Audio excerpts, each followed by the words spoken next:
Good evening. ये उन viewers के लिए है जिन्होंने मेरे साथ कनेक्ट किया जब मैंने उनको बताया था कि अगर आप लोग चाहते हैं हम हिंदी में एक सेशन करें, एक या दो सेशन करें, तो मैं उसके लिए भी तैयार हूँ। तो उन लोगों के लिए है ये सेशन। तो अगर आपको लगता है कि कोई हिंदी में मेरा सेशन सुनना पसंद करेगा, उसमें उन लोग अच्छे से समझ पाएंगे, तो प्लीज़ आप खुद देखिए, उनको भी फॉरवर्ड कीजिए। ठीक है, आज का जो पहला सेशन रहेगा वो मैं आपको बेस्ट बेसिक जानकारी दूंगी एक्सप्रेसिव स्पीच डिले क्या होता है। पहली बात तो ये है कि हर बच्चा, लड़का हो या लड़की हो, एक माइलस्टोन की चार्ट रहता है हमेशा। मैं ये नहीं कहती हूँ कि उस माइलस्टोन पे लिखा हुआ चीज़ के exact to exact, cut to cut वो बच्चा करना चाहिए। वो माइलस्टोन के हिसाब से तो इतनी उम्र में बैठना चाहिए बच्चे को अपने आप, विदाउट सपोर्ट। एक इतनी उम्र में खड़ा रहना चाहिए, इतनी उम्र में चलना चाहिए, भागना चाहिए, बहुत चीज़ रहती है। ठीक है, और वैसे ही स्पीच का भी रहता है कि अगर एक 2 साल का बच्चा है तो ये उम्मीद रखा जाता है कि वो बच्चा, कोई भी भाषा होने दो, अभी आप घर पे कौन से भाषा में बात करोगे वैसे वही भाषा बच्चा भी बोलेगा। तो भाषा को हम यहाँ पे महत्व नहीं देंगे, हम तो इसी पे हम महत्व देंगे कि शब्द। ये उम्मीद रखती है कि एक 2 साल का बच्चा कम से कम 100 शब्द उपयोग करना चाहिए। अभी आप लोग कहोगे कि अरे हम तो कितने 2 साल के बच्चों को जानते हैं जो 120 130 सभी गिन 200 के तो ऊपर हो ही गए। ज़रूर हर बच्चा अलग होता है, ठीक है। हम बच्चों बच्चों में कंपेयर नहीं करते हैं। कोई बच्चा 2 साल तक तो 200 वर्ड्स शब्द बोलते हैं, कोई कोई बच्चा सिर्फ 70-80 तक बोल लेते हैं। तो वो अपनी जगह पे ठीक है। पर अगर एक 2 साल का बच्चा सिर्फ 2 शब्द बोल रहा है, मम्मी पापा या हाय बाय, या ऐसा करके 4-5 हो गए, उसके अलावा कुछ भी नहीं बोल रहा है तो या बोल रही है, तो आप खुद सोचिए ना, एक 2 साल का बच्चा सिर्फ 4-5 शब्द ही उपयोग कर रहा है, मतलब कुछ तकलीफ़ है, बच्चा बोल नहीं पा रहा है, या कुछ और हो सकता है, होना है, तकलीफ़ है, प्रॉब्लम है, मैं ये नहीं कहती। पर मैं ज़रूर आपसे एक रिक्वेस्ट करना चाहूँगी कि अगर आपका 2 साल का बच्चा या बच्ची सिर्फ 2 वर्ड्स या 4 शब्द का उपयोग कर रहा है और ज़्यादा नहीं कर रहा है या कर रही है, एक बार एक प्रोफेशनल को ज़रूर दिखाइए। बहुत लोगों का ये मानना है, अरे आप रुकिए ना, 3 साल तक रुकिए, 4 साल तक रुकिए, 5 साल तक रुकिए। बच्चा जब स्कूल जाएगा, बच्चों बच्चों में खेलेंगे तो बहुत ज़्यादा बोलेगा या बोलेगी ज़रूर।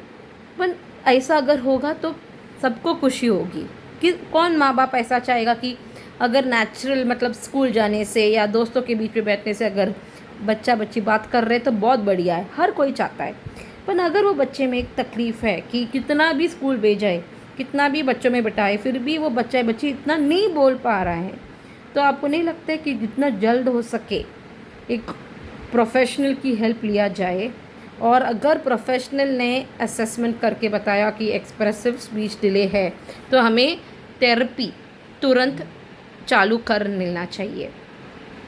अगर आप मेरे वीडियोस को देखोगे इस चैनल पे जो मैंने इंग्लिश में बताई है, ये चैनल मैंने इसलिए स्टार्ट किया था क्योंकि मेरा खुद का बेटा बोल पाता था डेफिनेटली। 2 साल के बच्चा जब था वो 25 शब्द बोल पाता था, पर 2 साल का बच्चा को एटलीस्ट 100 तो बोलना है। तब हमने जब उनकी प्रोफेशनल हेल्प ली थी तो उन्होंने बोला ये तो अभी सिर्फ 2 साल और 9 महीने का है, अगर वो 50 वर्ड्स भी बोल लेता था ना तो मैं फिर भी बोलती थी कि और 2-3 महीना रुक जाओ, पर ये 25 वर्ड्स ही बोल रहा है, वो भी इतना क्लियर नहीं है। तो आप प्लीज़ उसकी थेरेपी स्टार्ट करिए। और हमने अपनी बेटी की थेरेपी स्टार्ट कराई थी। अभी एक चीज़ मैं आपको यहाँ पे बोलना चाहूँगी, थेरेपी कोई मैजिक नहीं है, जादू नहीं है कि आज आपने चालू कर दी, 2 महीने में, 6 महीने में, 1 साल में आपको उसका बेनिफिट देखना पड़ेगा। कभी कभी बेनिफिट देखने में टाइम लगता है, वक्त लगता है। 10 बच्चे थेरेपी में जाते हैं, 10 बच्चों में बदलाव सामान्य नहीं रहता है। कोई बच्चा वो थेरेपी में पहले ही महीने में बोलना चालू कर देता है। जो घर पे सिर्फ 2 या 4 वर्ड्स बोलते थे, 1 महीना थेरेपी करने पे वो 15 हो गया, 20 हो गया। कोई बच्चा तो 40 भी बोलना चालू करेगा और कोई बच्चा 2 का सिर्फ 4 कर दिए होंगे। ये थेरेपी एक ऐसा एक जादू मत समझिए आप कि आज हमने चालू कर दिया, हमारे मन में एक टाइम लिमिट है, उतना टाइम में इतना होना चाहिए। बहुत माँ बाप क्या करते हैं, पहला तो थेरेपी कराते ही नहीं है, क्योंकि लोगों का ये मानना है कि रुक जाओ 5 साल तक रुक जाओ। पर उस रुकने में क्या होता है, हम सिर्फ वक्त बर्बाद कर रहे हैं। अगर बच्चे में कुछ तकलीफ़ है बोलने के लिए तो आप आप 10 साल तक भी रुकोगे ना तो आपको समझ में आएगा कि बेवकूफ़ी है। तो एक असेसमेंट ज़रूर करिए, प्रोफेशनल का हेल्प ज़रूर लीजिए, थेरेपीज़ करिए। और थेरेपीज़ जब करते हो ना, आप प्लीज़ थोड़ा धैर्य बनाइए रखिए। इस सबको वक्त लगता है, कुछ जादू की तरह 8 महीने में, 10 महीने में, 1 साल में नहीं होता है। मेरे बच्चे ने 2 इयर्स, 2 साल और 11 महीने में हमने थेरेपी चालू की थी और वो 5वें बर्थडे तक कर रहा था। फिर किसी ने हमको बोला थोड़ा गैप दे दो, वो सबसे बड़ी बेवकूफ़ी थी। बट मैं घर पे उसके साथ बहुत एक्टिविटीज़ करती थी, स्पीच रिलेटेड एक्टिविटीज़, जो मैं अगले सेशन में ज़रूर बताने वाली हूँ मैं क्या क्या घर पे करती थी। हमने 1-1.5 साल का गैप दिया, वो नहीं देना चाहिए था। तो इसलिए मेरा पर्सनल अनुभव के थ्रू मैं बता रही हूँ कि जब तक बच्चा 100% कॉन्वर्सेशनल नहीं होता है, थेरेपी कंटिन्यू रखिएगा।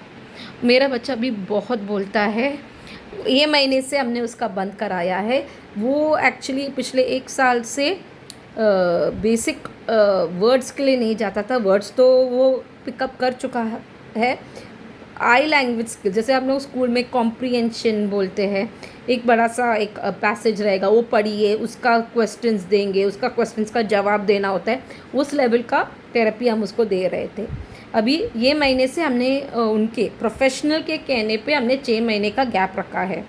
तो अभी तो वो बहुत ज़्यादा बोलता है, तो इसलिए आप ज़रूर अर्ली एज जैसे बोलते हैं ना, जितना जल्दी हम उस बच्चा या बच्ची को करेक्ट